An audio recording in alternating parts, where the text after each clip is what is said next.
Amanhã o Brasil vai às ruas, amanhã o Brasil vai votar. E eu tenho uma palavra de Deus para o seu coração. E esta mensagem está baseada em Romanos capítulo 13, versos de 1 a 6. Vamos ouvir a leitura do texto. Todo homem esteja sujeito às autoridades superiores, porque não há autoridade que não proceda de Deus, e as autoridades que existem foram por eles instituídas. De modo que aquele que se opõe à autoridade resiste à ordenação de Deus, e os que resistem trarão sobre si mesmos condenação. Porque os magistrados não são para temor quando se faz o bem, e sim quando se faz o mal. Queres tu não temer a autoridade? Faze o bem, e terás louvor dela, visto que a autoridade é ministro de Deus para teu bem. Entretanto, se fizeres o mal, teme, porque não é sem motivo que ela traz a espada, pois é ministro de Deus, vingador para castigar o que pratica o mal. É necessário que lhe estejais sujeitos, não somente por causa do temor da punição, mas também por dever de consciência. Por esse motivo, também, pagais tributos, porque são ministros de Deus, atendendo constantemente a este serviço. O Brasil inteiro vai às urnas amanhã para escolher deputados estaduais, deputados federais, senadores, governadores e o presidente da República Federativa do Brasil.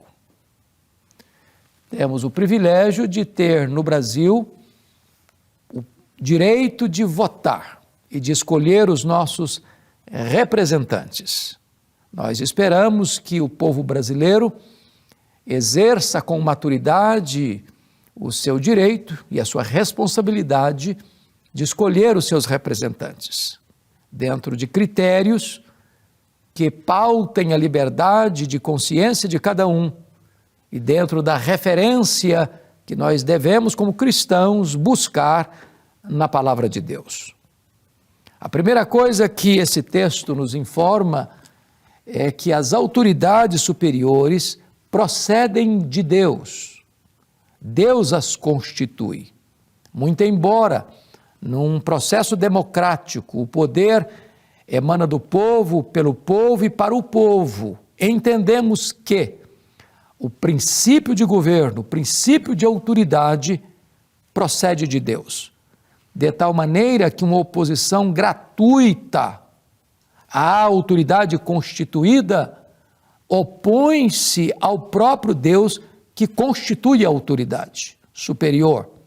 Então, o sistema de governo procede de Deus. Deus não é Deus de caos nem de confusão, mas de ordem. É isso que esse texto está nos mostrando.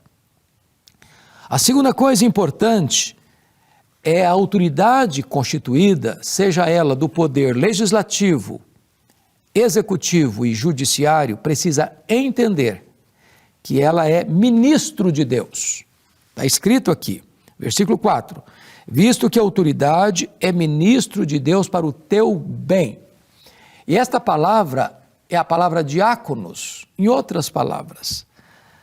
As autoridades constituídas não estão lá nos mais diversos postos de trabalho para se locupletarem, para buscarem vantagens pessoais, para buscarem enriquecimento, mas elas estão lá para servir.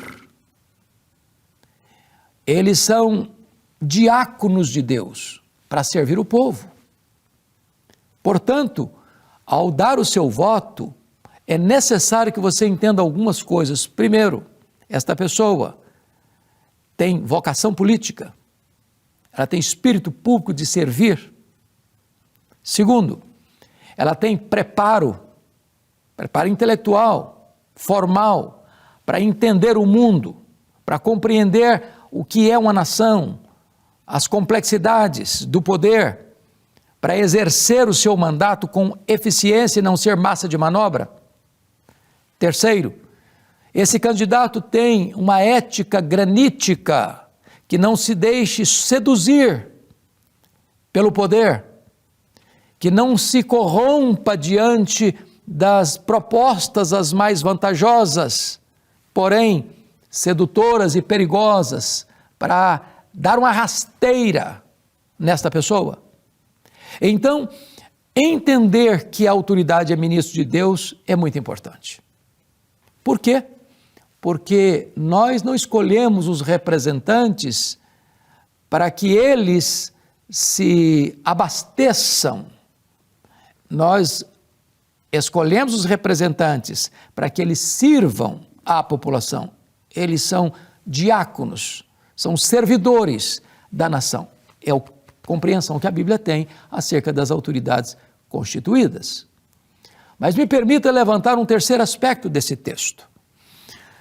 O texto está nos informando que a autoridade tem também duas finalidades principais.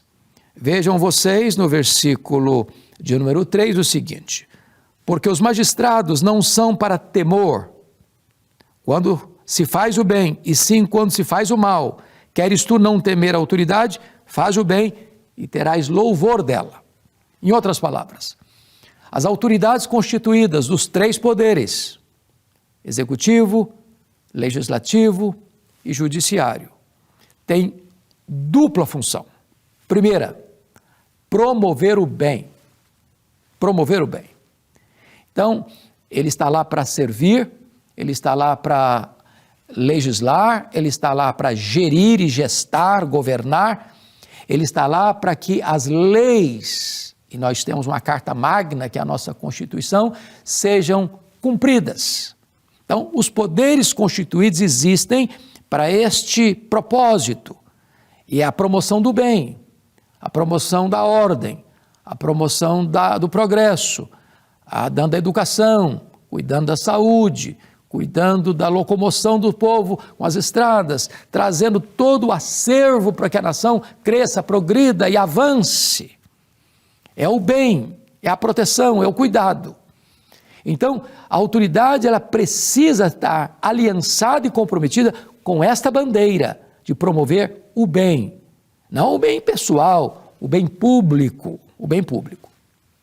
Mas, em segundo lugar, a autoridade tem um outro propósito, é coibir o mal, é reprimir o mal, é não permitir que prospere e floresça esquemas de violência, de corrupção, de roubalheira, de desvios de recursos, de tal maneira que todos os tributos que são arrecadados sejam eles canalizados para o bem da população e não para o mal da população.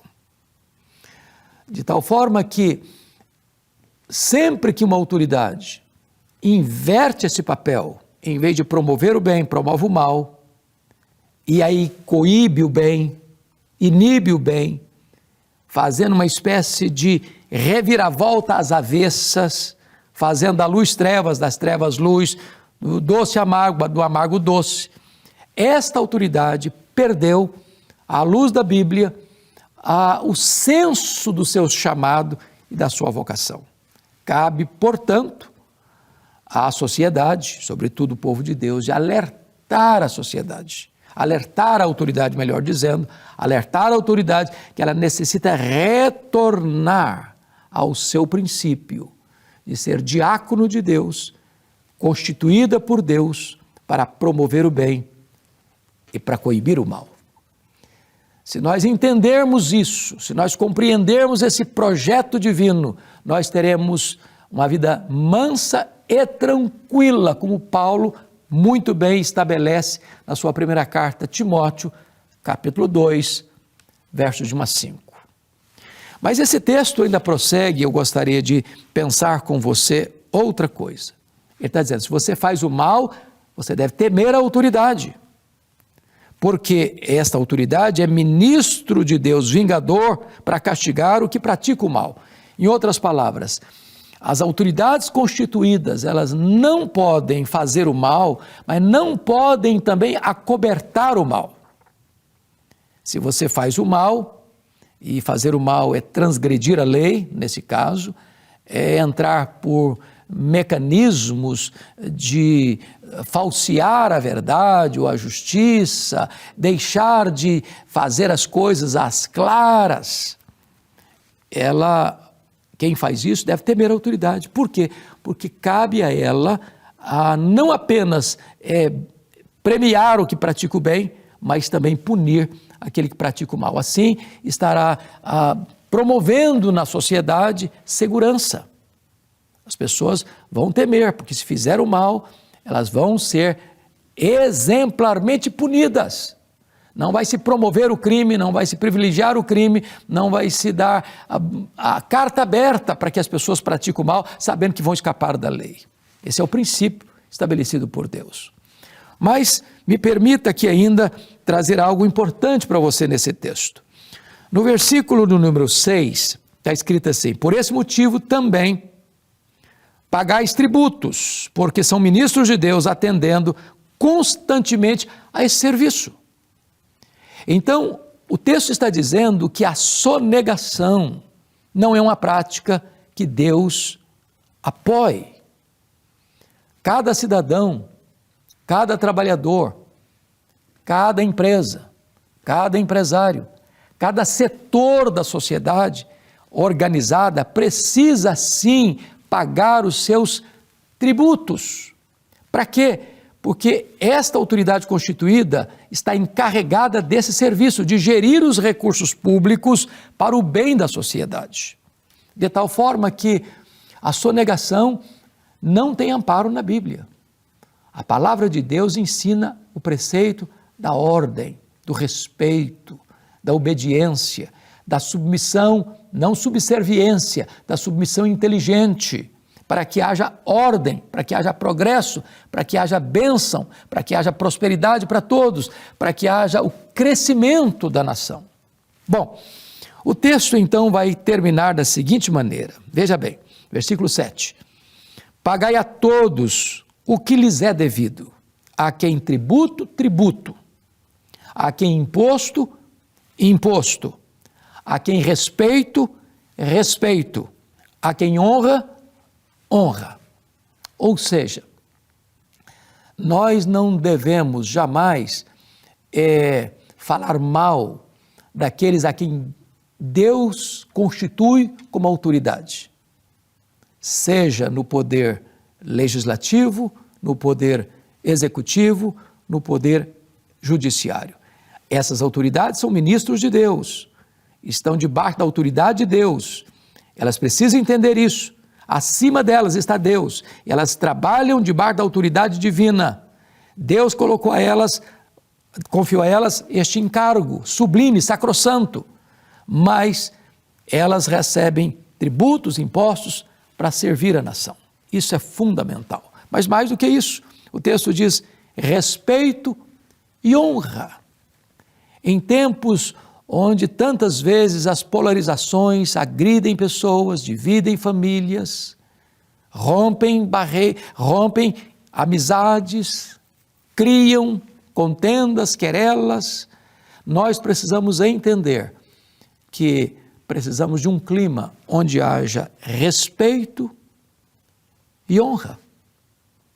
E é com esse espírito de civilidade, é com esse espírito de respeito à nação, de amor à pátria, de amor à nossa bandeira, de amor ao nosso chão, de amor a Deus sobretudo, é que nós devemos conscientemente, debaixo do temor de Deus, da orientação divina, dar o nosso voto para os nossos representantes, de um deputado estadual, de um deputado federal, de um senador, de um governador de estado, do presidente da República Federativa do Brasil.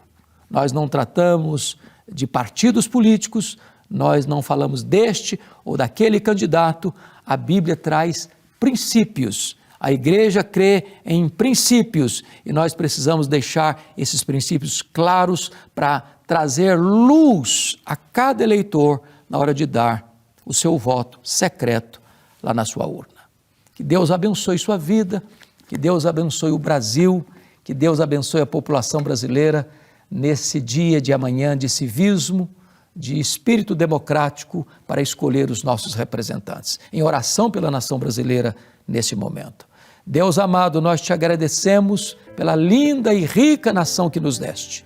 E nós te pedimos que amanhã haja ordem, haja decência, haja proteção para cada cidadão ir às urnas e votar, e que o Brasil seja uma nação que te reconheça como o único Deus vivo e verdadeiro e que possa exercer esse privilégio e esse direito com muita responsabilidade. Oramos assim em nome de Jesus. Amém.